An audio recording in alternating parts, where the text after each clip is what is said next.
Yeah, good morning traders. As you can see, a bit of volatility playing through in FX markets, bit of selling in the Kiwi, bit of selling in the Aussie. Maybe the Aussie may have been looking at the weakness we've been seeing in rebar futures, iron ore futures, as we can see down a touch here. But it's really all been about selling in the pound. We've seen the pound dropping from 136.50 down to 134.71. Obviously, the Bank of England kept rates on hold. And the market was probably pricing that 15 basis points of hikes into the swaps markets there. So I think most people are saying there's a bit of a communication issue going on at the Bank of England. But Governor Bailey coming out in a Bloomberg interview saying it's not their job to steer markets on a day-to-day, week-by-week basis.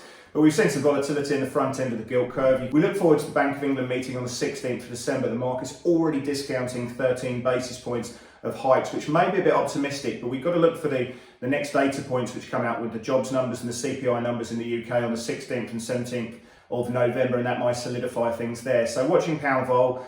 We're also watching what's happening in the crude complex. OPEC leaving output at 400,000 barrels in increase per month.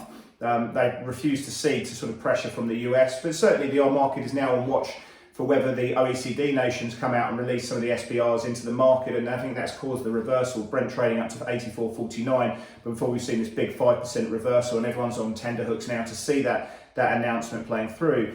Big bid coming through in the Treasury market. You can see 5 years down 9 basis points. We can see 10 years down 8 basis points. Real rates have fallen quite precipitously as well, and that's pushed the gold price higher. It's also put a bid into tech, as you can see here from the equity markets. Tech really outperforming. The S&P continues to move higher, up about 0.4%. Asian markets should open up on a fairly stronger footing, but it's all about payrolls now. We're watching ahead that in the session ahead. Market's looking for 450,000 jobs, unemployment rate of 4.7%. But for me, it's about the wage data. Keep an eye on that, with the market expecting 4.9% now. So a big day ahead.